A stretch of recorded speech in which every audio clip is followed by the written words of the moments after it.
ஒரே ஒரு ஊர். அந்த ஊருக்கு பேர் கொடையாளிப்பட்டி. அந்த பேருக்கு தகுந்த மாதிரி தான் அந்த ஊர் மக்களும். யார் என்ன கேட்டாலும் இல்லைன்னு சொல்லாமல் கொடுப்பாங்க. கொடையாளிகள் நிறைந்த ஊர். இனாமா மட்டும் இல்லை, கடனாகவும் பணம் கொடுப்பாங்க.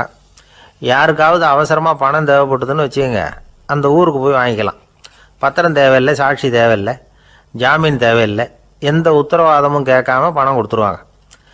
நம்மளால் ஒருத்தனுக்கு பணம் தேவைப்பட்டது. சொந்த பந்தமெல்லாம் கேட்டு பார்த்தா யாரும் கொடுக்குற வழியாக தெரியல. எல்லாரும் அவங்கவுங்க சௌரியத்தை பார்க்குறவங்க, அடுத்தவங்க சௌரியத்தை பற்றி கவலைப்படாதவங்க. இவன் எல்லாரையும் கேட்டு பார்த்துட்டு சோர்ந்து போய் உக்காந்துட்டான். அந்த நேரம் தான் கொடையாளிப்பட்டியை பற்றி கேள்விப்பட்டான். அப்படி ஒரு ஊர் இருக்கிறது தெரிஞ்சதும் அந்த ஊருக்கு வழி கேட்டுக்கிட்டு ஒரு நாள் புறப்பட்டு போனான். வயல்காட்டு வழியாக போக வேண்டியிருந்தது. மெதுவாக நடந்து ஊர் எல்லைக்கு வந்துட்டான். 2 பக்கமும் விவசாய வேலைகள் மும்முரமாக நடந்துக்கிட்டு இருக்குது. ஏர் உழுதுகிட்டு இருக்கிறாங்க. அப்போ அங்கே ஒரு ஆளை பாம்பு கடிச்சுட்டுது. பக்கத்தில் வேலை செஞ்சுக்கிட்டு இருந்தவங்க ஓடி வந்தாங்க. அவசரமாக செய்ய வேண்டிய முதல் உதவியெல்லாம் செஞ்சு பார்த்தாங்க. பலன் இல்லை. அந்த ஆள் செத்து போட்டான். அவன் செத்து விட்டான்னு தெரிஞ்சதும் அவனை தூக்கி வரப்பு மேலே போட்டுட்டு எல்லாரும் அவங்கவுங்க வேலையை கவனிக்க ஆரம்பிச்சிட்டாங்க. அங்கே ஒரு ஆள் இவனை பார்த்து சொன்னான், ஐயா, நீங்கள் போகிற வழியில் இவன் சொந்தக்காரன் இவனுக்கு சோறு கொண்டுகிட்டு வருவான். இவன் இங்கே செத்துட்டான்னு அவங்ககிட்ட சொல்லிவிடுங்க அப்படின்னா. இவனுக்கு ரொம்ப ஆச்சரியம். என்னடா இது, பாம்பு கடிச்சுட்டுதுன்னதும் பதறி அடிச்சுக்கிட்டு ஓடி வந்தாங்க, செத்துட்டான்னதும் பேசாமல் தூக்கி போட்டுட்டு போயிட்டாங்க அப்படின்னு நினச்சிக்கிட்டே நடந்து போகிறான். எதிரில் சோறு கொண்டுக்கிட்டு ஒரு ஆள் வந்தான். இவன் விவரத்தை சொன்னான். அங்கே அவங்க சொந்தக்காரன் பாம்பு கடிச்சு செத்து போட்டான் அப்படின்னா. அவன் கொஞ்ச நேரம் அமைதியாக நின்னான். அதுக்கப்புறமா அங்கேயே வரப்பில் உட்காந்து கொண்டுகிட்டு வந்த சோத்தை தானே சாப்பிட்டு முடித்தான். பேசாமல் எழுந்திரிச்சு திரும்பி போயிட்டான். கொஞ்சம் கூட பதறல, அழலை. இப்படியும் ஒரு ஊரா அப்படின்னு நினச்சி ஆச்சரியப்பட்டுக்கிட்டே இவன் ஊருக்குள்ளே போனான். ஒரு பெரிய மனுஷனை பார்த்து பணம் கேட்டான். அவரும் இவனோட பேரையும் ஊரையும் மட்டும் விசாரிச்சுக்கிட்டு தேவையான பணத்தை கொடுத்துட்டார். பணத்தை வாங்கிட்ட பிறகு தன்னுடைய மனசை அரிச்சுக்கிட்டு இருந்த அந்த விஷயத்தை பற்றி கேட்டான். ஐயா, வழியில் ஒருத்தன் செத்துட்டான், அவனை அப்படியே தூக்கி வரப்பில் போட்டுட்டு எல்லாரும் வயல்வெளி வேலைகளை பார்த்துக்கிட்டு இருக்கிறாங்களே அப்படின்னா. இதுக்கு அந்த பெரியவர் சொன்னார், ஆமாம், அப்படி தான் செய்வோம். வேலை முடிஞ்சு வீட்டுக்கு திரும்புகிறப்போ அவனை தூக்கிட்டு வந்து அடக்கம் பண்ணிடுவோம் அப்படின்னார். ரொம்ப ஆச்சரியமாக இருக்கே அப்படின்னா. ஏன் உங்கள் ஊரில் யாராவது செத்துட்டா என்ன பண்ணுவீங்க அப்படின்னு கேட்டார். என்ன இப்படி கேட்குறீங்க, எங்கள் ஊரில் எல்லாம் பணத்தை தூக்க விட மாட்டாங்க, ஒப்பாரி வைப்பாங்க, கட்டி புரண்டு அழுது புலம்பி தீர்த்துருவாங்க அப்படின்னா. இவன் பெரியவர் பார்த்தார். அவங்ககிட்ட கொடுத்த பணத்தை லபக்குன்னு பறிச்சுக்கிட்டார். திருப்பி வாங்கிட்டார். இவன் பதறி போய் நிற்கிறான். அவர் சொன்னார், பணத்தையே விட மாட்டேன்னு கட்டுப்பிடிச்சி அழுதா நான் கொடுத்த பணத்தை மட்டும் எப்படி திருப்பி கொடுக்க போகிறேன், போயிட்டு வா அப்படின்னு விரட்டி விட்டாரான். இந்த கதையை நண்பர் ஒருத்தர் சொன்னார். கதை வேடிக்கையாக தெரிஞ்சால் கூட இதில் கருத்து உண்டு. பணம் பிணம் இது ரெண்டையுமே விடுறதுக்கு அவ்வளவு சுலபமாக மனம் வர்றதில்லை. இந்த 2 விஷயங்கள்லேயும் அறிவார்ந்த செயல்பாடு தேவை.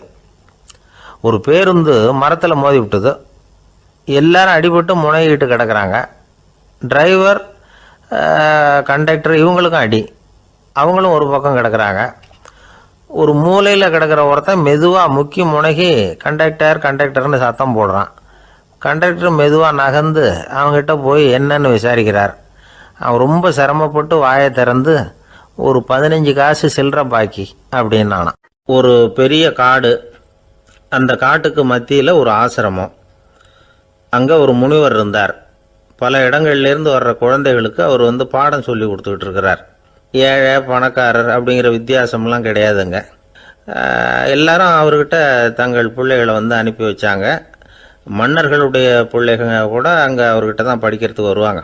ஆனால் அந்த முனிவரை பொறுத்த வரைக்கும் எல்லா பிள்ளைங்களும் ஒன்று தான். இது யார் வீட்டு பிள்ளைன்னெல்லாம் பார்க்க மாட்டார். எல்லாரும் சமம். மாணவர்கள்லாம் அங்கேயே மாத கணக்கில் வருஷ கணக்கில் தங்கியிருந்து பாடம் கற்றுக்கிட்டு போகிறது வழக்கம். அவராக பார்த்து போன்னு சொல்கிற வரைக்கும் அங்கேயே இருக்கணும், படிக்கணும். குருகுல வாசம். ஒரு சமயம் ஒரு ராஜகுமாரனும் அவர்கிட்ட படிச்சுக்கிட்டு இருந்தான்.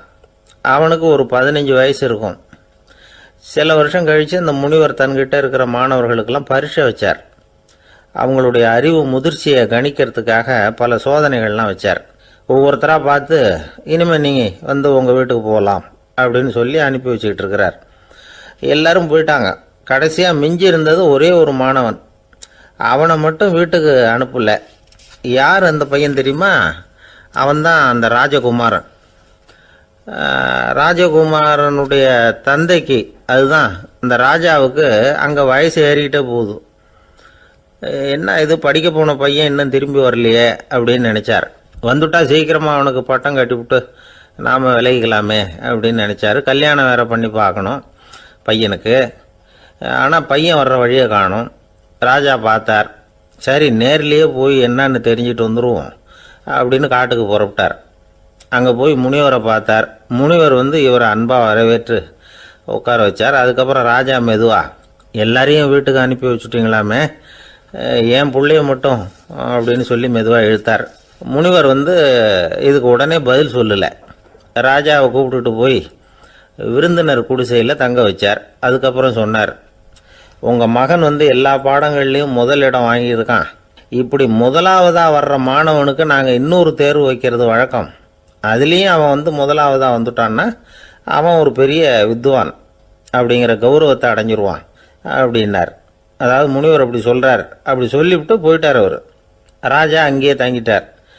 ராத்திரி படுத்து தூங்கினார். காலையில் எழுந்திரிச்சு அந்த குடிசைக்கு வெளியில் வந்தார் பல்லு விளக்கிறதுக்காக. அந்த சமயத்தில் தூரத்தில் ஒருத்தன் ஒரு கையில் கோடாலியை வச்சுக்கிட்டு தலையில் ஒரு பெரிய விறகு கட்டை சுமந்துக்கிட்டு வந்துக்கிட்டு இருக்கிறது மாதிரி தெரிஞ்சுது. யாராவது விறகு வெட்டியாக இருக்கும் அப்படின்னு நினச்சார் ராஜா. கிட்ட வந்ததும் உத்து பார்க்குறாரு. பார்த்தா அது தன்னோட புள்ள. திகைச்சு போயிட்டார். என்ன இது, ஒரு ராஜகுமாரனை கூட இது மாதிரி வேலையெல்லாம் செய்ய சொல்கிறாங்களே அப்படின்னு நினச்சார். ராஜகுமாரன் விறகு கட்டை கொண்டுகிட்டு போய் கொல்லை பக்கம் வச்சான். அந்த சமயம் முனிவர் அங்கே வந்தார். என்ன மகனே, விறகு வெட்டிட்டு வந்துட்டியா? சரி, இப்போ ஒரு துடைப்பத்தை எடுத்துக்கோ, விருந்தினர் குடிசையின் வாசல் பக்கத்தை கூட்டி பெருக்கி சுத்தம் பண்ணு போ அப்படின்னார்.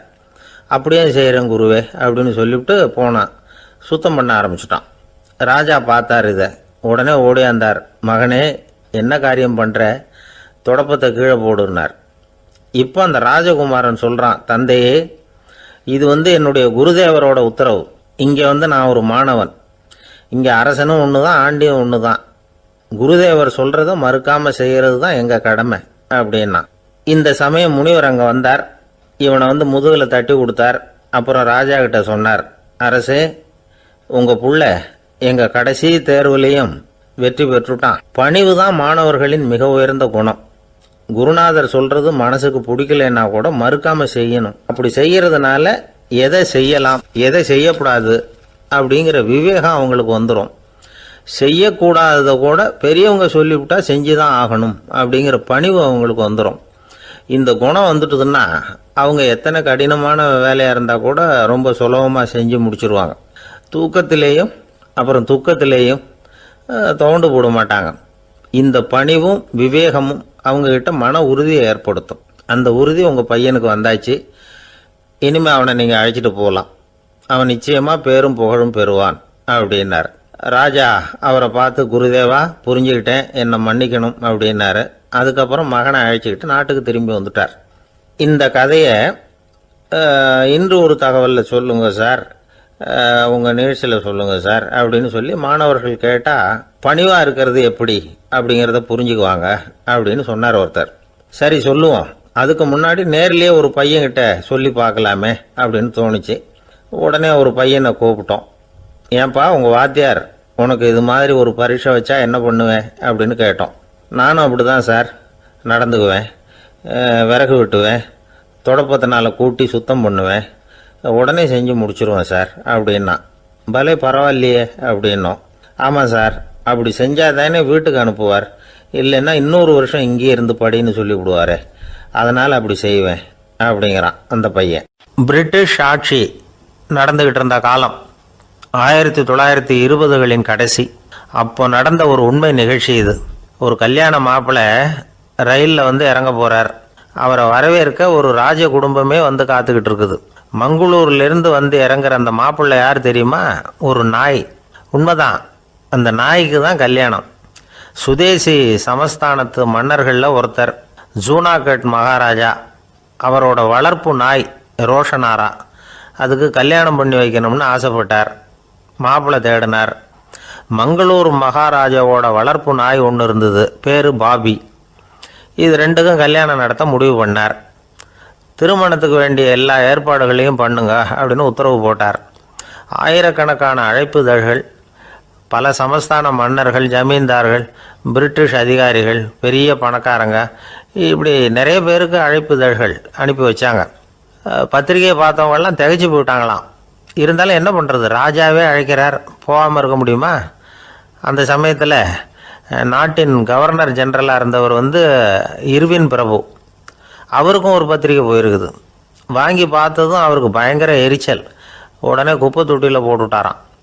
மாட்சிமை தங்கிய பிரிட்டன் சக்கரவர்த்தியின் பிரதிநிதியான தன்னை கேவலம் ஒரு நாயின் திருமணத்துக்காக அழைக்கிறதா அப்படின்னு அவருக்கு ஆத்திரம். இருந்தாலும் கல்யாணம் பிரமாதமாக நடந்துதான். கல்யாணத்தன்னைக்கு பொண்ணுக்கு ஸ்பெஷல் குளியல், தண்ணீருக்கு பதிலாக வாசனை திரவியங்கள், பன்னீர், குளித்ததுக்கு அப்புறம் அலங்காரம், வைர மாலை, முத்து மாலை, ஏகப்பட்ட அலங்காரம். மாப்பிள்ளையை அழைக்கிறதுக்கு ரயில்வே ஸ்டேஷனில் ராஜ குடும்பமே காத்துக்கிட்டு இருக்குது. அவங்களோட வளர்ப்பு நாய்கள் 250. அத்தனை நாய்களுக்கும் பட்டு துணி போத்தி இருக்குது. முத்து வடங்கள் அணிவிச்சிருக்கிறாங்க. எல்லாம் ராஜ நாய்கள். அதுகளையும் வீதியில் நடக்க விடலையாம். அதுகளை சுமந்துக்கிட்டு போக அலங்கரிக்கப்பட்ட யானைகள் காத்துக்கிட்டு இருக்குதான். மாப்பிள்ளைக்கு வரவேற்பு எப்படி தெரியுமா? அது நடந்து வர்ற பாதை பூரா ரத்தன கம்பளம் விரிச்சிருக்குது. 2 பக்கமும் ராஜாங்க அதிகாரிகள் கைகட்டி நிற்கிறாங்க. அரசு படை வீரர்கள் அணிவகுப்பு மரியாதை செலுத்துகிறாங்க. அந்த நாய் ராஜ மரியாதையோடு நடந்து வருது. நகையெல்லாம் போட்டுக்கிட்டு வருது. திருமண மண்டபத்துக்கு சேருது. அங்கே கல்யாணம் அமோகமாக நடக்குது. இந்த திருமணத்தை முன்னிட்டு அந்த ஜூனாகட் சமஸ்தானத்துக்கு 3 நாள் விடுமுறை வேறு. கல்யாணத்துக்கு வந்திருந்தவங்களுக்கெல்லாம் ஏக தடபுடலாக விருந்து, நாட்டியம் எல்லாம் பிரமாதமாக நடந்து தான். இந்த கல்யாணத்தில் கலந்துக்க வந்திருந்த மற்ற சமஸ்தானத்து மன்னர்கள், தீவான்கள், அரச குடும்பத்தினர், இப்படி அவங்க 700 பேராம். அவங்க போகிறதுக்காக விசேஷ ரயில்கள்லாம் வேற விட்டுருக்காங்க. கல்யாணம் முடிஞ்சதும் அந்த நாய் தம்பதிகளோட பெரிய பெரிய மன்னர்கள்லாம் ஒன்றா உட்காந்து சாப்பிட்டாங்களாம். ஏர் கண்டிஷன் அறையில் அந்த தம்பதிகள் கொஞ்ச காலம் வாழ்ந்துருக்கிறாங்க. கொஞ்ச நாளில் மாப்பிள்ளைக்கு மரியாதை குறைய ஆரம்பிச்சுட்டுது. வெளியில் துரத்தி விட்டாங்களாம். அந்த பெண் நாய் மட்டும் ராஜ போகங்களை அனுபவித்து வந்து தான். இந்த கல்யாணத்தை பார்த்துட்டு தொடர்ந்து மற்ற சமஸ்தானத்து மன்னர்களும் நாய் திருமணங்கள் நடத்த ஆரம்பிச்சுட்டாங்களாம். இது உண்மையில் நடந்திருக்குது. இப்படி அது இருக்கட்டும். இப்போ நம்ம கதைக்கு வருவோம். ஒரு ராஜாவுக்கு ரொம்ப நாள் கழித்து ஒரு குழந்தை பிறந்து தான். அரண்மனை ஜோசியரை கூப்பிட்டுருக்கார் ராஜா. ஜோசியரே, என் மகன் வருங்காலத்தில் சிறந்த வாள் வீரனாக வரணும்னு ஆசைப்படுறேன், வருவானாங்கிறத கொஞ்சம் பார்த்து சொல்லுங்களேன் அப்படின்னாராம். ஜோசியர் சொன்னார், மன்னா, உங்கள் புள்ள வாள் வீரனாக வர்றது கஷ்டம். ஆனால் அவரும் உங்களை மாதிரியே நாய்க்குட்டிகள் பேரில் பிரியமாக இருப்பார், அதுகளுக்கு கல்யாணமும் பண்ணி வைப்பார் அப்படின்னாராம். அது எப்படி கண்டுபிடிச்சிங்க அப்படின்னு கேட்டிருக்கார் ராஜா. அரசே, உங்கள் பிள்ளைக்கு வாள் மேலே உள்ள பிரியத்தை காட்டிலும் நாய் மேலே உள்ள பிரியம் அதிகங்கிறதுக்கான அறிகுறி இப்போவே தெரியுது. நல்லா கவனித்து பாருங்கள். அவர் வாழ்னு கத்துறாரு அப்படின்னாரு. கவனித்து பார்த்துட்டு அப்படி எனக்கு காதில் விழலையே அப்படின்னாராம் மன்னர். அதனால தான் சொன்னேன், அவர் கத்துறது வாழ்னு கத்தலை, வள்ளுன்னு கத்திக்கிட்டு இருக்கார், அதனால தான் அப்படி சொன்னேன் அப்படின்னாராம் அரண்மனை ஜோசியர். உங்கள் பையன் எப்படி சார் இருக்கான் அப்படின்னு விசாரித்தார் ஒருத்தர். அவன் என்ன சார், எதை சொன்னாலும் காதில் வாங்க மாட்டேங்கிறான், அவன் பாட்டுக்கு போகிறான் வர்றான் அப்படின்னு சொல்லி அழுத்துக்கிட்டார் அப்பா. பெரியவங்க சொல்கிறத சின்ன பிள்ளைங்க கேட்கறது இல்லைங்கிறது ஒரு குறை. பெரியவங்க சொல்கிறது சின்ன பிள்ளைங்க காதலையே விழறது இல்லைங்கிறது ஒரு குறை. இது கொஞ்சம் சீரியஸான விஷயம், கவனித்து பார்க்கணும். ஒரு குழந்தைக்கு காது சரியாக கேட்குதா இல்லையா அப்படிங்கிறத நாம தான் கவனித்து பார்த்து கண்டுபிடிக்கணும். அதுவாக நம்மக்கிட்ட தவழ்ந்து அப்பா எனக்கு காது கேட்கல, அழைச்சிட்டு போங்க டாக்டர்கிட்ட அப்படின்னுலாம் சொல்லிக்கிட்டு இருக்காது. அது சரி, ஒரு குழந்தைக்கு காது சரிவர கேட்குதா இல்லையா அப்படிங்கிறத முன்கூட்டியே நாம் தெரிஞ்சுக்கிறது எப்படி? அதுக்கு சில வழி இருக்குது. உங்கள் குழந்தைய கொஞ்சம் அப்படியே கவனித்து பாருங்கள். அடிக்கடி ஜலதோஷம், காதில் அரிப்பு ஏற்படுதா, மூக்கு விரிவாகவும், அப்புறம் டான்சில், அடினாய்டு, சத அழற்சி, இது மாதிரி ஏதாவது இருக்கா, வாயிலிருந்து எச்சில் ஒழுகுதா, குழந்தை வாயினால் சுவாசிக்குதா, பற்கள் முன்னாடி தள்ளி வளருதா, இதெல்லாம் அதுக்கு அறிகுறி. அப்புறம் இந்த VBDF TH இப்படி இந்த ஒலிகள் சேர்ந்த வார்த்தைகளை குழந்தை சரியாக புரிஞ்சுக்காது. இப்போ உதாரணத்துக்கு பட்டுன்னு சொல்லு குழந்தை அப்படின்னீங்கன்னா அது வந்து கட்டுன்னு சொல்லும். அதாவது பட்டு சவுண்டை அதால் புரிஞ்சிக்க முடியல. அப்புறம் உங்கள் குழந்தை வந்து உங்களை உறக்க பேச சொல்கிறானா, அடிக்கடி கேள்வி கேட்குறானா, சாப்பிட்றப்போ கவனம் இல்லாமல் இருக்கானா, படிப்பில் போதுமான முன்னேற்றம் இல்லையா, வகுப்பில் சரியாக கவனிக்கிறது இல்லையா, இப்படிலாம் இருந்தால் ஆரம்பத்திலேயே டாக்டர்கிட்ட அழைச்சிட்டு போய் சிகிச்சையை வந்து ஆரம்பிச்சுடலாம், குணப்படுத்தி விடலாம். குழந்தைக்கு காது சரியாக கேட்கலன்னா நீங்கள் செய்ய வேண்டியது என்ன தெரியுமா? அவனுக்கு காது கேட்கலேங்கிறதுக்காக அவன் முன்னாடி சத்தம் போட்டு பேசக்கூடாது. மெதுவாக சீராக பேசணும், அவனை பார்த்து பேசணும். உங்கள் உதட்டு அசைவுகள் வந்து அவனுக்கு உதவும், அதை பார்த்தே புரிஞ்சுக்குவான். நீங்கள் வாயில் வெத்தலை பாக்கு போட்டுக்கிட்டோ புகை பிடிச்சிக்கிட்டோ பேசக்கூடாது. அப்படி பேசினா அவனால் அந்த உச்சரிப்பை சரியாக புரிஞ்சிக்க முடியாது.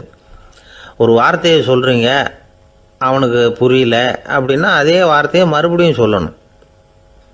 அவனுக்கு நீங்கள் முதல்ல சொன்ன வார்த்தை புரியலேன்னு நினச்சிக்கிட்டு மறுபடியும் திருப்பி சொல்கிறப்போ அதே அர்த்தம் வரக்கூடிய வேறு வார்த்தையை சொல்லக்கூடாது. இப்படிலாம் நடந்துக்கிட்டால் அவனுக்கு வந்து மன திடத்தை ஏற்படுத்த முடியும். இல்லைன்னா அவனுக்கு வந்து தாழ்வு மனப்பான்மை வந்துடும். குழந்தைக்கு காது கோளாறுன்னா ஆரம்பத்திலேயே டாக்டர்கிட்ட அழைச்சிட்டு போனால் போதும், குணப்படுத்தி விடலாம். அப்புறம் பார்த்துக்கலாமே அப்படின்னு அலட்சியமாக இருந்துட்டால் தான் கஷ்டம். சில பேர் கோபத்தில் சின்ன பிள்ளைங்க காதை பிடிச்சி திருகிறது உண்டு. இது ரொம்ப தப்பு. காது கையோடு வந்துட்டால் என்ன பண்ணுறது? ஒரு வேடிக்கை கதை, அது கதை தான், நிஜமாக நடந்ததில்லை, அது மாதிரி நடக்கவும் நடக்காது. ஒரு வேடிக்கைக்காக சொல்லப்படுற கதை. அதாவது ஒரு வீட்டில் அப்பா வந்து அம்மாவை பார்த்து சொல்லிகிட்டு இருக்கார், இதை பாரு, நாளைக்கு காலையில் என்னை சீக்கிரம் எழுப்பி விட்ரு, நான் செங்கல்பட்டு வரைக்கும் போயிட்டு வர வேண்டியிருக்கு அப்படின்னாராம். இதை அவங்க பையன் காதில் வாங்கிட்டு இருக்கான். அப்பாவுக்கு சிரமம் வேண்டாமே அப்படின்னு நினச்சி அவனே காலையில் யாருக்கும் தெரியாமல் எழுந்திரிச்சு புறப்பட்டு செங்கல்பட்டுக்கு போட்டான். சாயந்தரமாக திரும்பி வந்தான். அப்பா பையனை காணாமல் அலமோதிக்கிட்டு இருக்கிறார். சாயந்தரமாக பையனை பார்த்ததும் எங்கடா போயிட்டு வந்தேன்னு கேட்டார் கோவமாக. செங்கல்பட்டுக்கு போயிட்டு வந்தேப்பா, நீ வேணா அலைய வேண்டாமேன்னு அப்படின்னா. எதுக்கடா போனேன்னு அதட்டினார். அதான்ப்பா, நீ நேற்று வந்து அம்மாக்கிட்ட சொல்லிக்கிட்டு இருந்த, அதை காதில் வாங்கினேன், உனக்காக நான் போயிட்டு வந்தேன் அப்படின்னா. உடனே எந்த காதில் வாங்கினேன் அப்படின்னு சொல்லி காதை பிடிச்சி திருகினார். அந்த காது கையோடு வந்துட்டுது. இது நடந்து கொஞ்ச நாள் கழித்து அந்த அப்பாவும் பையனும் கடத்தெருவில் போய்கிட்டு இருக்கிறாங்க. எதிரில் ஒரு நாய் ஓடி வந்தது. அதுக்கு 2 காதும் இல்லை. என்ன இது, இந்த நாய்க்குட்டிக்கு 2 காதும் இல்லை அப்படின்னார் அப்பா. அதுக்கு பையன் சொல்கிறான், அப்பா அது 2 தடவை செங்கல்பட்டுக்கு போயிட்டு வந்துடுவோம் அப்படின்னானா. ஒரு அப்பாவுக்கு 2 பிள்ளைங்க. மூத்தவன் ரொம்ப அடக்கம், அப்பா எது சொன்னாலும் கேட்பான், பெரியவங்களுக்கு கீழ்ப்படிஞ்சு நடப்பான். இளையவன் அப்படி இல்லை, தான் நினச்சதை தான் சொல்லுவான், செய்வான். அடுத்தவங்க சொல்கிறத கேட்க மாட்டான், அடங்கி நடக்க மாட்டான். இந்த 2 பேரில் யாரை வந்து உங்களுக்கு பிடிக்கும்? பெரியவனை தான் பிடிக்கும், ஏன்னா அவன் தான் சொல்கிற பேச்சை கேட்குறவன் அப்படின்னு சொல்லுவீங்க. ஆனால் ஒரு ஞானி என்ன சொல்கிறார் தெரியுமா? ஒரு குழந்தை அதன் அறிவுக்காக மதிக்கப்பட வேண்டுமே தவிர அதனுடைய கீழ்ப்படியும் தன்மைக்காக அல்ல அப்படிங்கிறார். நம்ம குழந்தைகளை வந்து சுயமாக சிந்திக்கிறதுக்கு நாம் விடுறதில்லை, மற்றவங்கள பார்த்து காப்பி அடிக்கிறதுக்கு தான் நாம் அவங்களுக்கு கற்றுக் கொடுக்குறோம். புகழ்பெற்ற மனிதர்கள் சிலருடைய பேரை சொல்லி நீயும் அவர் மாதிரி ஆகணும், இவர் மாதிரி ஆகணும் அப்படின்னு சொல்லிகிட்டே இருக்கிறோம். குழந்தைகள் வந்து தங்களுடைய தனித்தன்மையை வளர்த்துக்கிறதுக்கு நாம் தடையாக இருக்கிறோம். ஒரு குழந்தைகிட்ட அனாவசியமாக வந்து நம்பிக்கையை வளர்த்துடக்கூடாது, எந்த கோட்பாட்டையும் திணிக்கக்கூடாது. நாம் ஏற்கனவே அர்த்தமில்லாத கருத்துக்களையும் கொள்கைகளையும் மனசில் போட்டு நிரப்பி வச்சிருக்கிறோம். இந்த உலகத்துக்கு புதுசாக வந்து சேர்ந்திருக்கிற ஒரு குழந்தையின் தூய்மையான மனசில் நம்ம கருத்துக்களை அறிமுகம் செய்ய அல்லது திணிக்கிறதுக்கு நமக்கு எந்த அதிகாரமும் கிடையாது. ஒரு குழந்தைய நீ இந்த மதத்தை சேர்ந்தவன் அப்படின்னு பிறந்ததுமே ஒரு முத்திரை குத்தி விடுறோம். இது அதோட சுதந்திரத்தை ஆரம்பத்திலேயே கிள்ளி எறிகிறது மாதிரி தான். நீங்கள் ஒரு மதத்தின் வழிமுறைகளை கடைப்பிடிச்சிக்கிட்டு வர்றீங்க, அந்த வழியில் போய்கிட்டு இருக்கிறீங்க, சரி, அதனால் போகிறீங்க. அதுக்காக உங்கள் குழந்தையையும் அதே வழியில் தான் வரணும் அப்படின்னு கட்டாயப்படுத்துறதுக்கு உங்களுக்கு என்ன உரிமை இருக்குது? அந்த குழந்தை சுயமாக சிந்திச்சு ஒரு முடிவுக்கு வரட்டுமே, அதுக்கு நீங்கள் ஏன் தடையாக இருக்கிறீங்க? நமக்கு உண்மையிலேயே நம்ம குழந்தை மேலே அன்பு இருந்தால் இது மாதிரி திணிப்பு வேலைகளை செய்யக்கூடாது. திணிப்பு வேலைகளிலிருந்து குழந்தைகளை காப்பாற்றினா போதும். அதுதான் ரொம்ப முக்கியம். அடுத்த தலைமுறை அற்புதமான தலைமுறையாக உருவாகும். நாம் தான் சாதி மத சங்கடங்களில் மாட்டிக்கிட்டு தவிக்கிறோம். அவங்களாவது சாதி மத வேறுபாடு இல்லாத சமுதாயத்தை பார்க்கட்டுமே, அந்த சௌகரியங்களை அனுபவிக்கட்டுமே. அதுக்கு நாம் என்ன செய்யணும்னா ஒன்றும் செய்யாமல் இருந்தால் போதும். ஒரு குழந்தைகிட்ட நம்ம கருத்தை திணிக்கும் பொழுது என்ன ஆகுது தெரியுமா?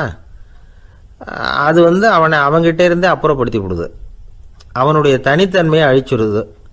அவனை ஒரு எல்லைக்குள்ளே திணிச்சுடுது. இதெல்லாம் அன்புங்கிற பேரால் பெற்றோர்கள் செய்கிற தப்பு.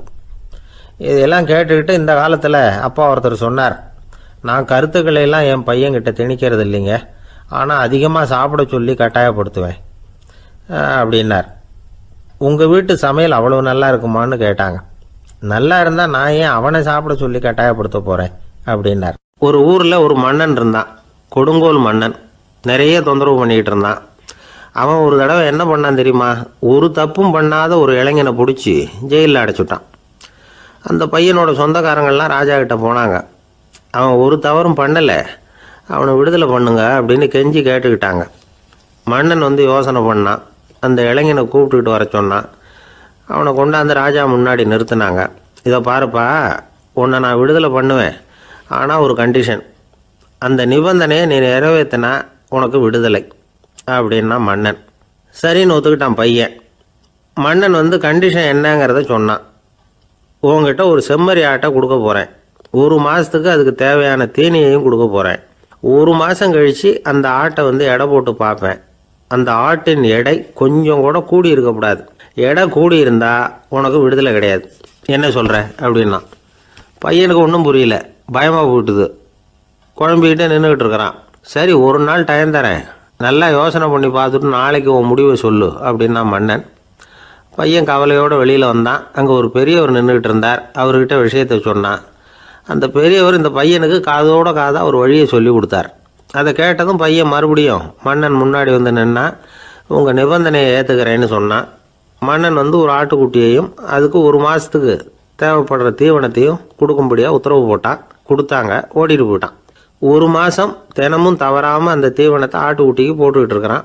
1 மாதம் கழித்து அந்த ஆட்டை அரண்மனைக்கு ஓட்டிகிட்டு போனான். மன்னன் அதை எடை போட்டு பார்க்குறான். எடை கூடவே இல்லை, அப்படியே தான் இருக்குது. உடனே போட்ட நிபந்தனைப்படி அந்த இளைஞனை விடுதலை பண்ணிவிட்டான். சரி, ஆட்டுக்கு எடை கூடாமல் இருக்கிறதுக்கு அந்த பெரியவர் சொல்லி கொடுத்த யோசனை என்ன அப்படின்னா, அது வேற ஒன்றும் இல்லை. அந்த ஆட்டுக்கு எதிரில் அது கண்ணில் படுற மாதிரி ஒரு ஓநாயை கட்டி போட சொன்னார். அவ்வளவுதான். ஆட்டுக்கு ஓநாய்ங்கிறது பிறவி பகை. ஓநாயை பார்த்தா ஆடு நடுங்க ஆரம்பிச்சிரும், அவ்வளவு பயம். தினமும் அந்த ஆடு பயந்துக்கிட்டே தேனி சாப்பிட்டுது, எடை கூடல. அதுதான் ரகசியம். இது சின்ன பிள்ளைங்களுக்கான ஒரு கதை. இதிலேருந்து தெரிஞ்சிக்க வேண்டிய உண்மை என்னென்னா, நாமெல்லாம் சாப்பிட்றப்ப மனசும் உடம்பும் அமைதியாக இருக்கணும். அப்போ தான் அது உடம்புல ஒட்டும். அவசரத்துலேயும் பயத்துலையும் சாப்பிட்டா அது சரியாக ஜீரணமாகாது. இன்னொரு ராஜா இருந்தார். அவரும் ஒரு இளைஞனை ஜெயிலில் அடைச்சி விட்டார். விடுதலை பண்ணணும்னா ஒரு கண்டிஷன்னார். என்னன்னு கேட்டான். ஒரு ஆட்டுக்குட்டியை அவன் முன்னாடி கொண்டாந்து நிறுத்துவேன், நீ அதுக்கிட்ட ஒரு கேள்வி கேட்கணும், அதுக்கு சரியான பதிலை சொல்லணும். அப்படி செஞ்சுட்டா உனக்கு விடுதலைன்னார். இளைஞன் யோசனை பண்ணி பார்த்தான்.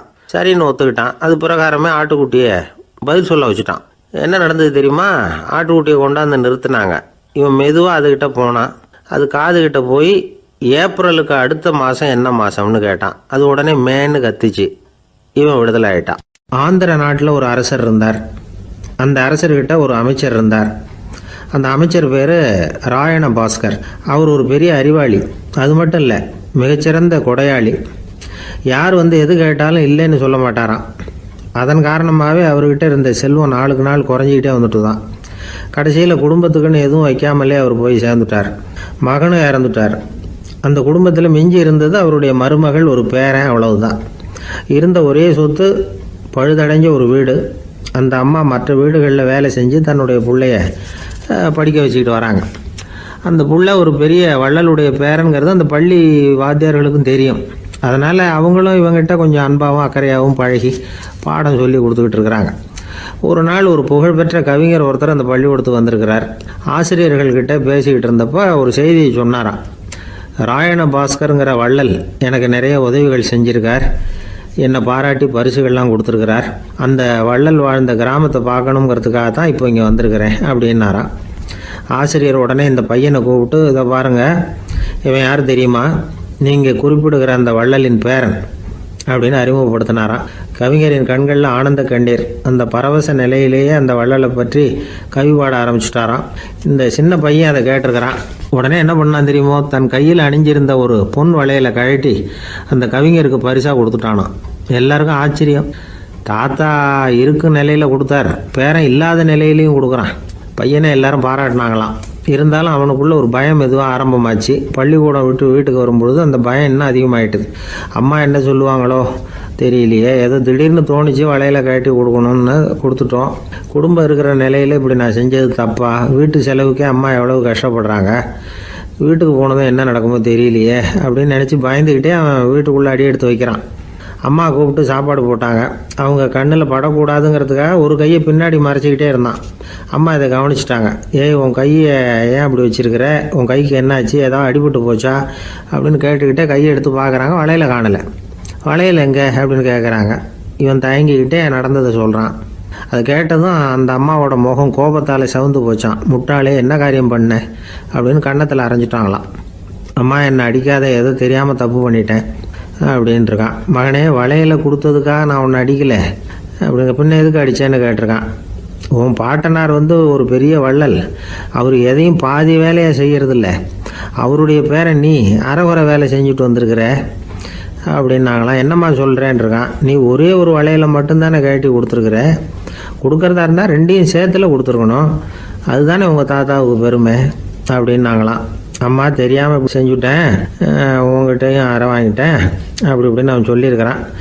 இப்போ அம்மா கொஞ்சம் இருங்க, அந்த கவிஞர் இன்னைக்கு நம்ம ஊரில் தான் தங்கியிருப்பார், நாளைக்கு காலையில் தான் அவர் எங்கே இருக்காருன்னு விசாரித்து இன்னொரு வளையலையும் கொடுத்துட்றேன் அப்படின்ட்டுருக்கான். மகனே, நல்ல செயல்களையெல்லாம் நாளைக்குன்னு ஒத்தி போடாத, நாளைக்கு என்ன நடக்குங்கிறது யாருக்கு தெரியும், இப்போவே போ, எங்கே இருக்காருன்னு பாரு அப்படின்ட்டுருக்காங்க. மகன் புறப்பட்டான். பள்ளி ஆசிரியர்கிட்ட போய் கேட்டானா அந்த கவிஞர் எங்கே இருக்காருன்னு. அவர் சொன்னாராம். உடனே போய் அவர் இருக்கிற இடத்துல கதவை தட்டியிருக்கான். ராத்திரி நேரத்தில் இவனை கண்டதும் அவருக்கு ரொம்ப ஆச்சரியம். இவன் இன்னொரு கை வளையலையும் எடுத்து நீட்டியிருக்கான். அவர் திகைச்சு போய் நிற்கிறார். அவரால் என்ன பண்ணுறதுன்னே தெரியல. ஆனந்த கண்ணீர். இது பெரியவர்கள் கூற கேட்ட ஒரு வரலாறு. இன்றைக்கி இப்படிப்பட்டவங்களை பார்க்க முடியுமா? வறுமை வள்ளல் தன்மையை ஒன்று செய்து விடாதுங்கிறதுக்கு இது ஒரு உதாரணம். ஒருத்தன் இன்னொருத்தனை பார்த்து கேட்டானா, எங்கள் தாத்தா உங்கள் தாத்தாவுக்கு 100 ரூபா கடன் கொடுத்துருக்கிறார், அதை எப்போ திருப்பி கொடுக்க போகிறேன்னு. கவலைப்படாத, எங்கள் பேரன் அதை உங்கள் பேரன்ட்ட திருப்பி கொடுத்துருவான் அப்படின்னு அவன். எனக்கு வாழ்க்கையே வெறுத்து போச்சு சார் அப்படின்னு சொல்லிட்டு ஒருத்தர் வந்தார். கொஞ்ச நேரம் பேசினதுக்கப்புறம் அவர் அப்படி சொல்லியிருந்தா அதில் ஒரு அர்த்தம் இருந்திருக்கும். வர்றதுக்கு முன்னாடியே வாழ்க்கை வெறுத்து போச்சுன்னு சொல்லிட்டு வர்றார். என்ன சார் விஷயம்னு விசாரித்தோம்.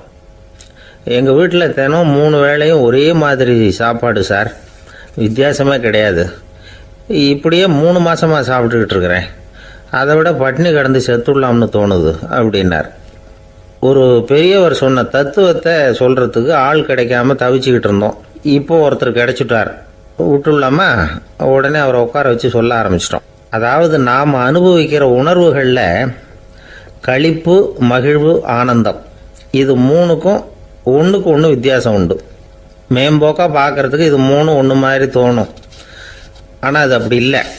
களிப்புங்கிறது உடம்பை பொறுத்தது, மகிழ்வுங்கிறது மனசை பொறுத்தது, ஆனந்தம்ங்கிறது ஆன்மாவை பொறுத்தது. இப்படி இந்த 3 வகையான அந்த சுவைப்புகளின் தன்மையும் வேற வேற. இப்போ முதல்ல களிப்புங்கிறத எடுத்துக்குவோம்.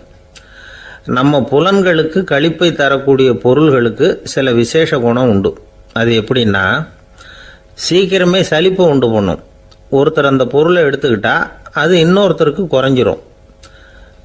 உணவு, உடை, இதெல்லாம் களிப்பை தரக்கூடிய பொருள்கள். இப்போ உதாரணத்துக்கு, ஒரு சாப்பாட்டு மேசையில் ஒரு பாத்திரத்தில் 10 இட்லி இருக்குது. அதில் ஒரு 2 இட்லியை நம்ம தட்டில் எடுத்து வச்சு சாப்பிட்றோம். நாம் சாப்பிட்ட அந்த இட்லி நிச்சயமாக எதிரில் உட்காந்துருக்கிறவருக்கு இல்லை, அவருக்கு உபயோகப்படாது. நாம் சாப்பிட்ட அதே இட்லியை அவரும் சாப்பிட முடியாது, அவர் வேற தான் எடுத்து வச்சுக்கணும். அது மாதிரி நாம் ஒரு சட்டையை எடுத்து போட்டுக்கிறோம். அதே சட்டையை அதே நேரத்தில் இன்னொருத்தர் போட்டுக்க முடியாது. புலன்களுக்கு களிப்பை தரக்கூடிய இது மாதிரி பொருள்கள்லாம் முதல் தடவை நமக்கு கொடுக்குற களிப்பை ரெண்டாவது தடவையும் கொடுக்காது. மூணாவது தடவை இன்னும் குறையும். கடைசியில் வெறுப்பாக மாறிடும். ஒவ்வொன்றா இட்லியை தொடர்ந்து சாப்பிட்றோம்னு வச்சுக்கோங்க, முதல் இட்லி தரக்கூடிய சுவையை 30வது இட்லி தராது. முதல் தடவை புது சட்டையை போட்டுக்கிறப்போ நமக்கு இருக்கிற களிப்பு அதே சட்டையை 100வது தடவையாக போட்டுக்கிறோம்னு வைங்க, அப்போ இருக்குமா? இருக்காது. இதுதான் களிப்பு. அதாவது சீக்கிரமே சலிப்பை தரக்கூடியது.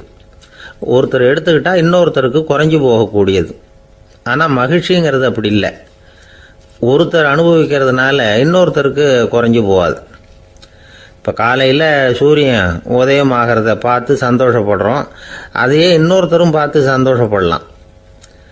ஒரு நல்ல சங்கீதத்தை கேட்குறோம், ஒரு அழகான ஓவியத்தை ரசிக்கிறோம், நீங்கள் ரசிக்கிற அதே நேரத்தில் இன்னொருத்தரும் அதை ரசிக்கலாம். அதனால் அது குறைஞ்சி போகிறதில்ல. இது மகிழ்வு. ஆனால் ஒன்று, ஒரே பாடலை திரும்ப திரும்ப கேட்டுக்கிட்டு இருந்தால் கடைசியில் அலுப்பு தட்டும். அதாவது மகிழ்வுங்கிறது எப்படின்னா, மற்றவங்களோட பகிர்ந்து கொள்றதுனால குறையாது. ஆனால் ஒரே பொருள் மீண்டும் மீண்டும் அனுபவிப்ப தர்றப்போ முதல்ல மகிழ்வு அதிகரித்து அதுக்கப்புறம் அது மங்கி மறைஞ்சு போயிடும். இதுதான் அந்த மகிழ்வுங்கிறதுக்கு இலக்கணம். சரி, இப்போ மூணாவதாக சுகம் தரக்கூடிய ஆனந்தம்ங்கிறது எப்படின்னா, இது நமக்கு உள்ளே இருந்து சுரக்கிறது. மனசு சலனங்கள்லேருந்து விடுபடுறப்போ இந்த ஆனந்தம் நமக்கு கிடைக்கும். இது நிலையான சுகம், ஆத்ம சுகம்.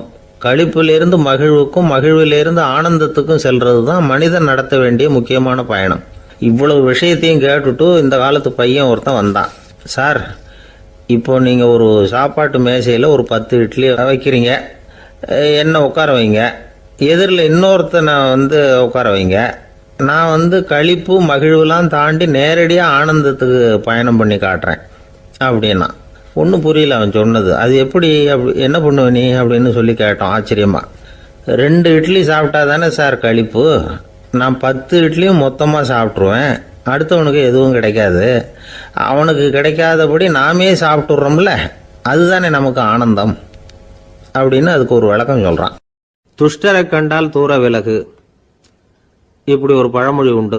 எதுக்காக இப்படி சொல்லி வச்சாங்க? துஷ்டன் ஏதாவது தொந்தரவு கொடுப்பான், அதனால் அவனை கண்டா பயந்துக்கிட்டு ஓடி ஒளிஞ்சிக்கோ அப்படின்னா இதுக்கு அர்த்தம் அப்படி இல்லை. ஒரு துஷ்டன் கிட்ட நெருங்கி போகிறோம்னு வச்சுக்கோங்க, அவன் நமக்கு கெடுதலான ஆலோசனைகள் எதையும் சொல்லலாம், அல்லது அவன் தீய உணர்வுகள் உள்ளவனாக இருக்கலாம், அல்லது தீய செயல்கள் செய்யக்கூடியவனாக இருக்கலாம், அல்லது தீய நட்புனால அவன் ஏற்கனவே கெட்டு போனவனா கூட இருக்கலாம். இப்படிப்பட்டவனை நெருங்கி போனால் அவனோட பாதிப்பு நமக்கும் வந்துடும். அதனால் விலகி போ அப்படின்னு சொல்கிறாங்க. இதையே கொஞ்சம் விவரமாக இப்போ பார்ப்போமே. இப்போ இந்த துஷ்டர்களை 4 வகையாக பிரிக்கிறாங்க. இந்த 4 வகைக்கும் உதாரணம் வேணும்னா வேற எங்கேயும் போக வேண்டியதில்லை, மகாபாரதத்தை பார்த்தாவே போதும். அதில் இந்த 4 வகையான தீயோரும் வர்றாங்க. முதல் வகைக்கு உதாரணம் சகுனி. இவன் மனசில் எப்பவும் தீய எண்ணங்கள் தான் நிறைஞ்சிருக்கும், கனவுல கூட தீய ஆலோசனைகள்.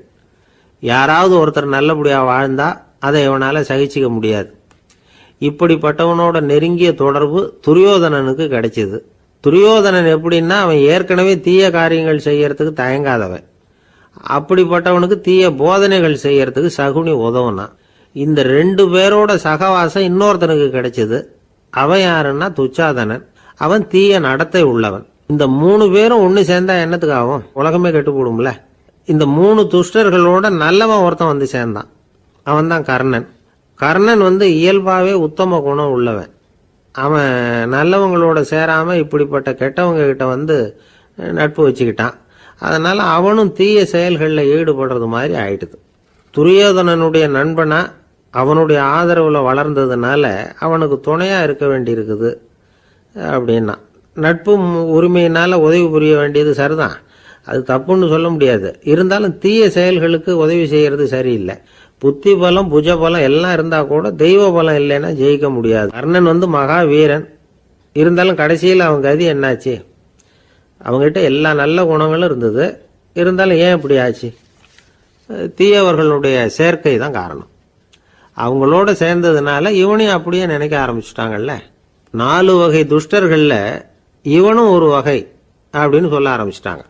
அதாவது தீய ஆலோசனைக்கு சகுனி, தீய உணர்வுகளுக்கு துரியோதனன், தீய செய்கைக்கு துச்சாதனன், தீய நட்புக்கு கர்ணன், இப்படி உதாரணமாயிட்டான். அதனால தான் துஷ்டரை கண்டால் தூர விலகு அப்படின்னு சொன்னாங்க.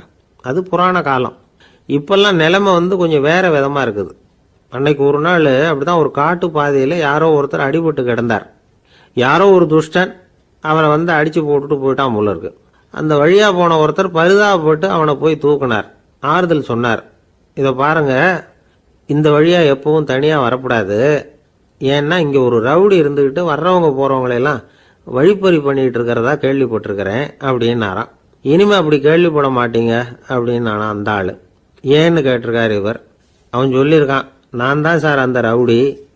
இந்த வழியா போனவங்க கிட்ட தகராறு பண்ணேன். அவங்க தான் என்ன இப்படி அடிச்சு போட்டு என்கிட்ட இருந்த பணத்தையெல்லாம் பிடிங்கிட்டு போட்டாங்க சார். காலம் ரொம்ப கெட்டு போச்சு அப்படின்னு ரொம்ப பரிதாபமா. ஒரு மனுஷனை பார்த்து என்கிட்ட வாலாட்டாதே அப்படின்னு சொன்னா அவன் நம்மகிட்ட ஏதோ வம்புக்கு வர்றான்னு அர்த்தம்.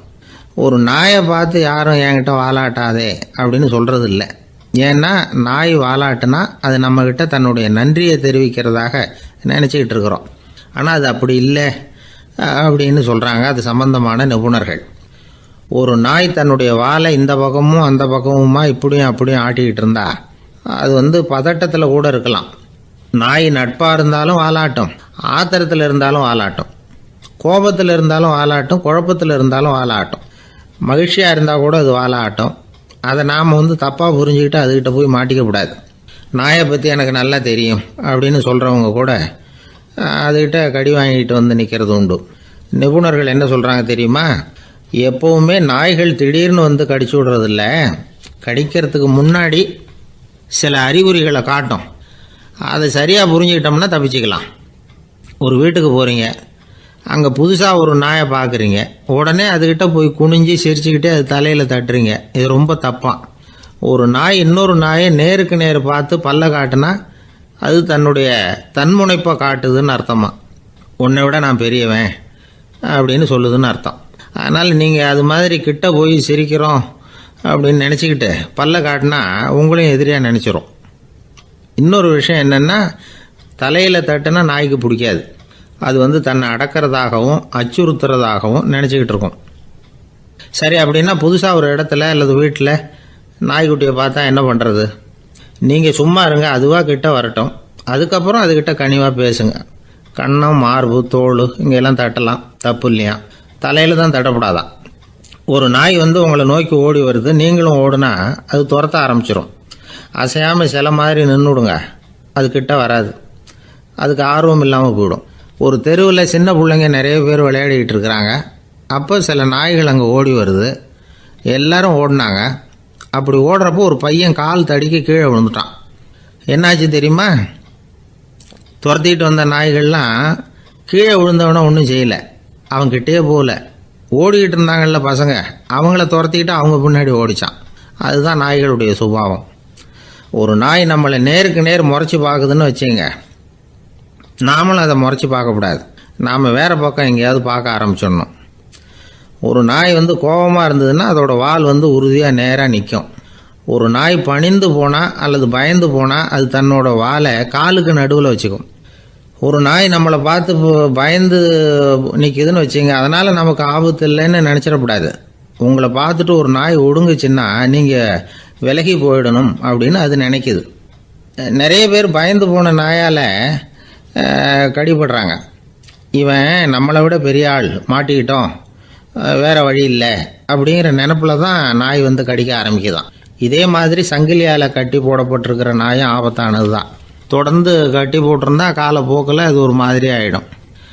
நாய் குழந்தைகளை கடிக்காது அப்படின்னு சில பேர் சொல்லுவாங்க. அதுவும் ஒரு தவறான நம்பிக்கை. அதனால் சின்ன குழந்தைகளை தனியாக நாயோட விளையாட விடக்கூடாது. ஆகக்கூடி நாயை பற்றி நிறைய விஷயம் புரிஞ்சுக்க வேண்டியிருக்குது. ஒருத்தர் தன்னுடைய நண்பர் வீட்டுக்கு போயிருந்தார். அவசியம் எங்கள் வீட்டில் சாப்பிட்டுட்டு தான் போகணும் அப்படின்னு ரொம்ப அன்பாக சொல்லிவிட்டார். அதை மீற முடியல இவரால். சரின்னு உட்காந்துட்டார். சாப்பாடு போட்டாங்க, சாப்பிட ஆரம்பித்தார். அவங்க வீட்டில் கட்டி போட்டிருந்த நாய்க்குட்டி இவர் சாப்பிட்றத முறைச்சி பார்த்துது. ஏன் இப்படி என்ன இது முறைச்சி பார்க்குது உங்கள் வீட்டு நாய்க்குட்டி அப்படின்னு அவர் கேட்டார். அப்போ அவங்க சொன்னாங்களாம், அதுக்கிட்ட ஒரு கெட்ட பழக்கங்க, தன்னோட தட்டில் யார் சாப்பிட்டாலும் அது அப்படி தான் முறைச்சி பார்க்கும் அப்படின்னாரா அவர்.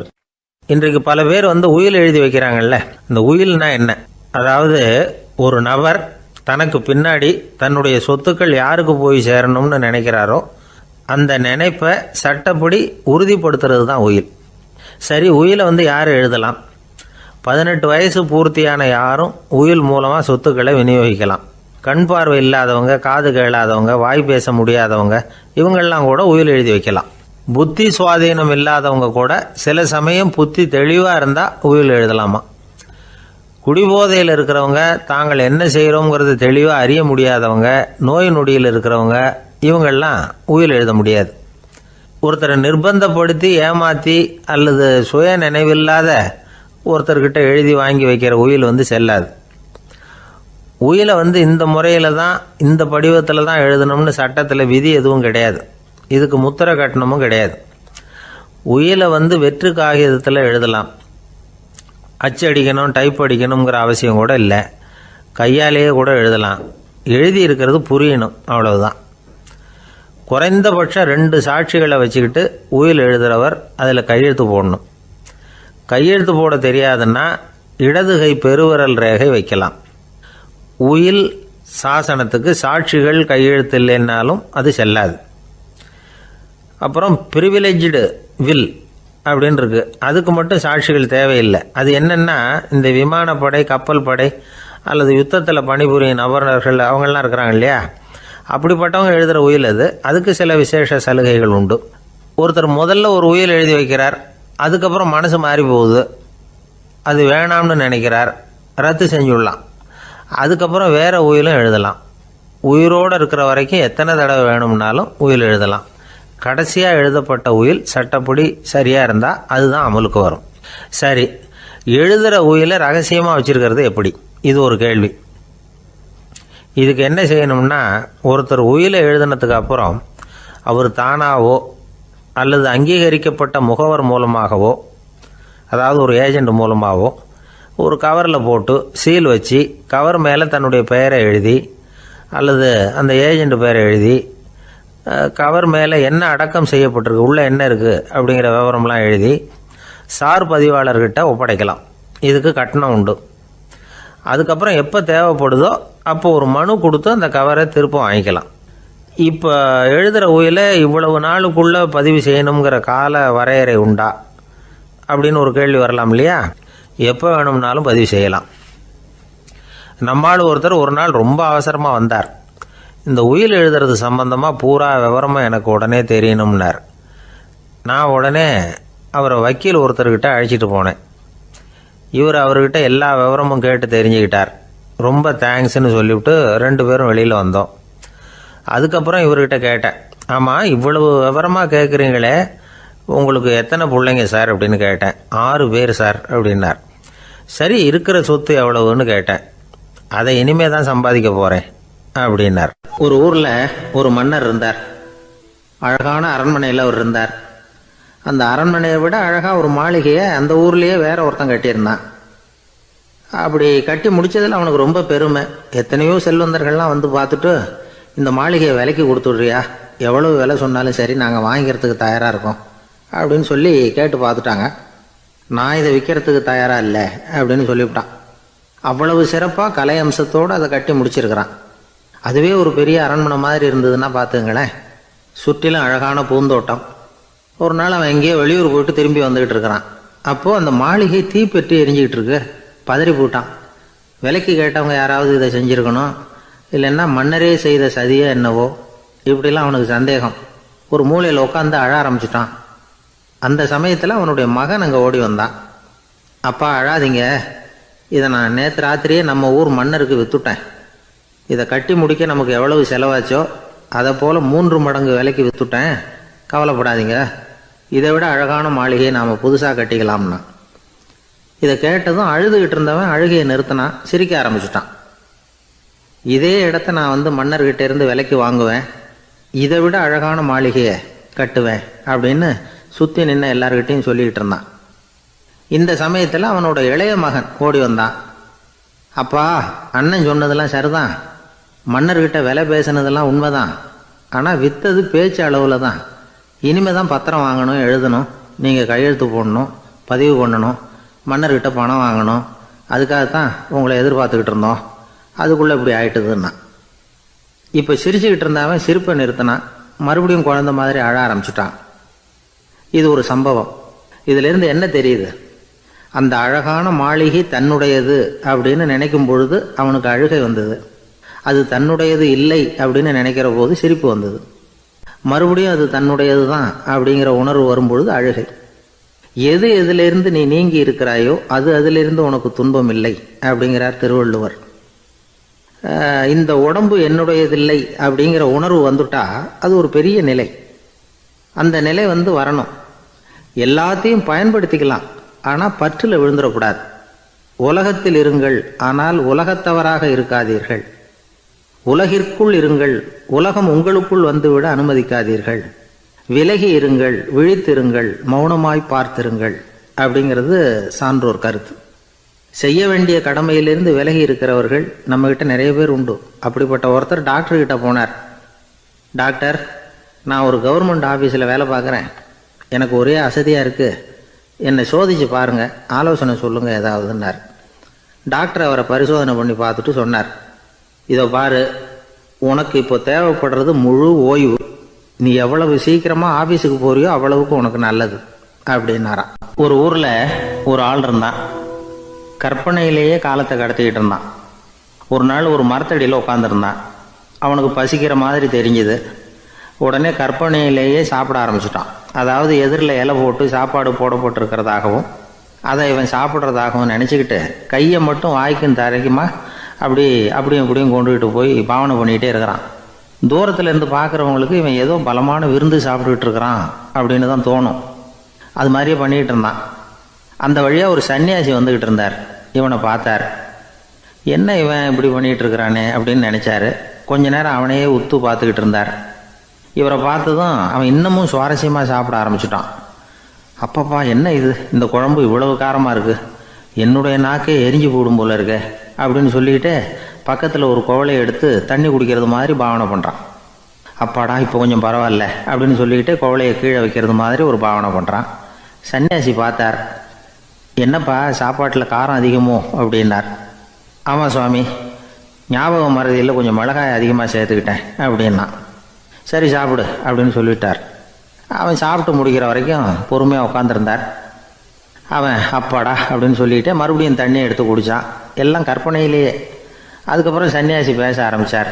இதை பாருப்பா, உன்னுடைய கற்பனையை நான் மெச்சுறேன், இருந்தாலும் உன் சாப்பாட்டில் ஒரு இனிப்பையும் வச்சுருக்கலாமே, ஏன் மிளகாயை அளவுக்கு அதிகமாக போட்டுவிட்டு அவஸ்தைப்படுறேன் அப்படின்னார். அவன் யோசிக்க ஆரம்பித்தான். அதுக்கப்புறம் இவர் சொன்னார், இதை பாருப்பா, இனிமேலும் உன்னுடைய கற்பனையும் உயர்ந்ததாக இருக்கட்டும் அப்படின்னு உபதேசம் பண்ணிவிட்டு போனார். எப்பவும் உயர்வை பற்றியே சிந்திக்கணும். உயர்வு கிடைக்கலன்னா கூட அப்படி சிந்திக்கிறத நிறுத்தப்படாது அப்படிங்கிறார் திருவள்ளுவர். உள்ளுவது எல்லாம் உயர் உள்ளல், மற்ற அது தள்ளினும் தள்ளாமை நேர்த்து. ஊக்கம் இல்லாமல் உலகத்தில் வாழ்ந்து பிரயோஜனம் இல்லை. அதனால் உயர்வாகவே சிந்திக்கணும். அது நம்மளை ஊக்கப்படுத்தும். இது பெரியோர் வாக்கு. இந்த உலகத்தில் கற்பனையிலேயே வாழ்கிற சில கஞ்சர்களும் உண்டு. அதாவது 2 கஞ்சர்கள், 2 பேரும் பக்கத்து ஊரில் இருந்தாங்க. பொங்கல் சமயம் ஒரு கஞ்சன் தன்னுடைய மகனை கூப்பிட்டான். இதை பாருப்பா, பக்கத்து ஊரில் என்னுடைய நண்பன் ஒருத்தன் இருக்கிறான், அவனுக்கு பொங்கல் பரிசு ஏதாவது கொடுக்கணும், நான் ஒரு 4 ஆட்டுக்குட்டியை தரேன், நீ கொண்டுகிட்டு போய் கொடுத்துட்டு வந்து விடுறியா அப்படின்னு கேட்டான். சரி, நான் புள்ள ஒரு பைய கையில் எடுத்துக்கோன்னா. அவன் எடுத்துக்கிட்டான். இந்த ஆட்டுக்குட்டி பிடிச்சிக்கோ அப்படின்னு சொல்லி ஒவ்வொன்றா போடுறேன் பார் அப்படின்னு சொல்லிட்டு 1 2 3 4 அப்படின்னு எண்ணிக்கிட்டே வெறும் சைகையாலேயே ஆட்டுக்குட்டியை பிடிச்சி போடுறது மாதிரி பாவனை பண்ணிக்கிட்டு இருக்கிறான். அவன் பிள்ளையும் அது ரொம்ப அக்கறையாக வாங்கிக்கிறது மாதிரி வாங்கிக்கிட்டு அந்த பையை தூக்கிக்கிட்டு அடுத்த ஊருக்கு போகிறான். இவன் அங்கே போய் சேர்ந்த நேரத்தில் அந்த கஞ்சன் ஊரில் இல்லை, எங்கேயோ வெளியில் போயிருக்கிறான். அவனோட புள்ள மட்டும்தான் வீட்டில் இருந்தான். இவன் அவன்கிட்ட, இதை பாரு, எங்கள் அப்பா உங்கள் அப்பாவுக்கு ஆட்டுக்குட்டி கொடுத்து அனுப்பியிருக்கிறாரு, பிடிச்சிக்கோ அப்படின்னு சொல்லி பாவனையிலேயே ஒவ்வொன்றா எடுத்து அவங்ககிட்ட கொடுத்துட்டான். அவனும் வாங்கிட்டான் வாங்கிறது மாதிரி. அப்புறம் சொன்னான், சரிப்பா, நானும் பதிலுக்கு ஏதாவது ஒன்றுகிட்ட கொடுக்கணும் இல்லையா, அதனால் அந்த பைய பிடி, ஒரு 10 எலுமிச்சம்பழம் தரேன், பதிலுக்கு அதை நீ எடுத்துகிட்டு போ அப்படின்னு சொல்லி கையாலேயே ஒவ்வொன்றா எடுத்து போடுறது மாதிரி பாவனை பண்ணிவிட்டான்.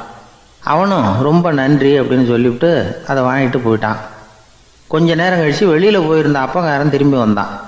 உள்ளே சொன்னான், அப்பா, உன்னோட நண்பர் அவருடைய மகன் மூலமாக உனக்கு 6 ஆட்டுக்குட்டி கொடுத்து அனுப்பியிருந்தார், நானும் பதிலுக்கு ஒரு 10 எலுமிச்சம்பழம் கொடுத்து அனுப்பியிருக்கிறேன் அப்படின்னா.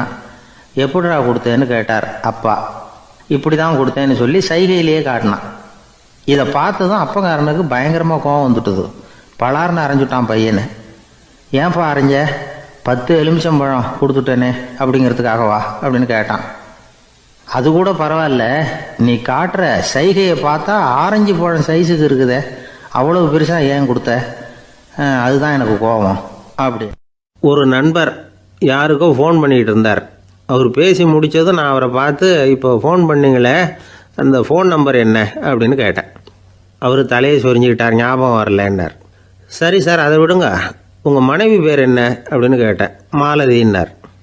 என்ன சார் இது வேடிக்கை, கொஞ்ச நேரத்துக்கு முன்னாடி பேசின ஃபோன் நம்பர் மறந்து போச்சு, எப்போவோ கல்யாணம் பண்ணிக்கிட்ட மனைவி பேர் மறக்கலை, அதை கரெக்டாக சொல்லிவிட்டீங்களே அப்படின்னு கேட்டேன். அவர் என்னை ஒரு மாதிரியாக பார்த்தார். அவர் அப்படி என்னை பார்த்ததில் ஒன்றும் தப்பு இல்லை, ஏன்னா நாம் எல்லாருமே அப்படித்தானே, ஒரு குறிப்பிட்ட காரியத்துக்காக தொலைபேசியில் ஒருத்தட்ட பேசுகிறோம், அதுக்கப்புறம் அந்த எண் நமக்கு அனாவசியம், அதனால் மறந்துடுறோம். இதுக்கு பேர் தான் தற்காலிக ஞாபகம். ஆனால் மனைவி பேரை மறந்துட முடியுமா? முடியாது. அது அவசியமான ஒன்று. அடிக்கடி அந்த பேரை உபயோகப்படுத்துகிறோம், அதனாலேயும் அது முக்கியங்கிறதுனாலேயும் அதை மறக்கறதில்ல. இதுக்கு பேர் நிரந்தர ஞாபகம். சரி, இந்த தற்காலிக ஞாபகம், நிரந்தர ஞாபகம், இது 2 ஞாபக அளவுகளையும் கட்டுப்படுத்துறது எது அப்படின்னா மூளைக்குள்ளே நடக்கிற மின்சார நடவடிக்கைகள் தான். தற்காலிக ஞாபகம் ஒரு மின்னல் மாதிரி தோன்றி மறையுது. நிரந்தர ஞாபகம் ஒரு படிவம் போல் மூளையில் படிஞ்சுடுது. ஒரு சம்பவத்தின் பல பிரதிகள் மூளையில் பல்வேறு பகுதிகளிலேயும் படிகிறதுனால ஒன்று மறைஞ்சாலும் மறந்தாலும் இன்னொன்று மறையறதில்லை. இப்படிப்பட்ட நிலைமையில தான் இந்த தொண்டையில் இருக்கு, வாயில் வரமாட்டேங்குது சார் அப்படிமா. ஒருத்தருக்கு எந்த துறையில் ஆர்வமும் ஈடுபாடும் அதிகமோ அது சம்பந்தமான ஞாபக சக்தி அதிகமாக இருக்கும். தொழிலை விரும்புகிற ஒரு டெலிஃபோன் ஆப்ரேட்டருக்கு எண்கள்லாம் நல்ல ஞாபகம் இருக்கும். அது மாதிரி கவிஞர்களுக்கு வார்த்தைகள் நல்ல ஞாபகத்தில் இருக்கும். இது ஒரு பக்கம் இருந்தாலும் ஒரு மூளை எண்களை விட எழுத்துக்களை விட படங்களை ரொம்ப சுலபமாக ஞாபகத்தில் வச்சுக்குது. புரிஞ்சுக்கிற தன்மை, அனுபவம், புத்தி கூர்மை இது கூடி குறையிறத பொறுத்து ஞாபக சக்தியும் ஏறும் இறங்கும். இப்போ உதாரணத்துக்கு ஒரு பையனுக்கு படித்தது எதுவும் ஞாபகத்தில் இல்லைன்னா அவன் அதை சரியாக புரிஞ்சுக்கலைன்னு அர்த்தம். இந்த மறதிங்கிறது எந்த சமயத்தில் ஒரு பிரச்சனை ஆகுது தெரியுமா? உங்களுக்கு வேண்டியப்பட்ட ஒருத்தரை ஞாயிற்றுக்கிழமை சாயந்தரம் சரியாக 5 மணிக்கு கடற்கரைக்கு வர சொல்லிவிட்டு அந்த நேரத்தை மறந்துவிட்டா அது பரவாயில்ல, வர சொன்னதையே மறந்துவிட்டா தான் நிலைமை மோசம்னு அர்த்தம். இப்படி இருந்தால் இது சிகிச்சை எடுத்துக்க வேண்டிய நிலைமைங்கிறத புரிஞ்சுக்கணும். ஆமாம், இதுக்கும் மருந்து இருக்குது. ஆனால் மூளை குறிப்பிட்ட அளவுக்கும் கீழே இயங்குறப்போவோ இன்னொன்று சொல்லுவாங்க, இந்த நியூரோ டிரான்ஸ்மிட்டர் அப்படின்னு சொல்லுவாங்க. அப்படிங்கிற மூளை ரசாயனம் ரொம்பவும் குறைஞ்சி போகிறப்போ மட்டும்தான் உபயோகப்படும். டாக்டர் என்ன சொல்கிறாங்க தெரியுமா? மூளையை பொறுத்த வரைக்கும் அதில் ஞாபக சக்தி அதிகமாக உள்ள மூளை, மறதி உள்ள மூளை அப்படின்னு ஒன்றும் கிடையாது அப்படிங்கிறாங்க. நினைவு வச்சுக்கிறதுக்கு பயிற்சி அளிக்கப்பட்ட மூளை, பயிற்சியற்ற மூளை அப்படின்னு வேணும்னா சொல்லலாம் அப்படின்னு சொல்கிறாங்க. அதனால் நம்ம ஞாபக சக்திங்கிறது நம்மக்கிட்ட இருக்கிற பயிற்சி, முயற்சி இதை பொறுத்து தான் அமையும்.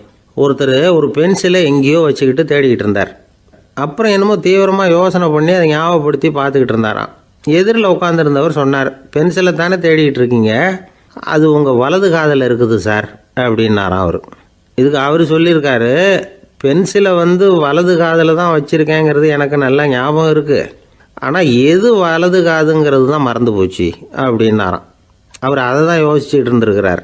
எனக்கு ஒரு உதவி செய்யணும் அப்படின்னு நம்மளை பார்த்து ஒருத்தர் கேட்குறாருன்னு வச்சுங்களேன், உடனே நாம் அவரை பார்த்து என்ன உதவின்னு கேட்போம். இதுதான் சராசரி மனிதர்களின் இயல்பு. ஆனால் ஒருத்தர் எனக்கு ஒரு உதவி செய்யணும் அப்படின்னு கேட்ட உடனே என்ன உதவின்னு கூட கேட்காம சரி செய்கிறேன் அப்படின்னு ஒத்துக்கிறது இருக்கு பாருங்கள், அது கொஞ்சம் அபூர்வம். அந்த காலத்தில் ஒருத்தர் இருந்தார். அவர் எப்படி தெரியுமா?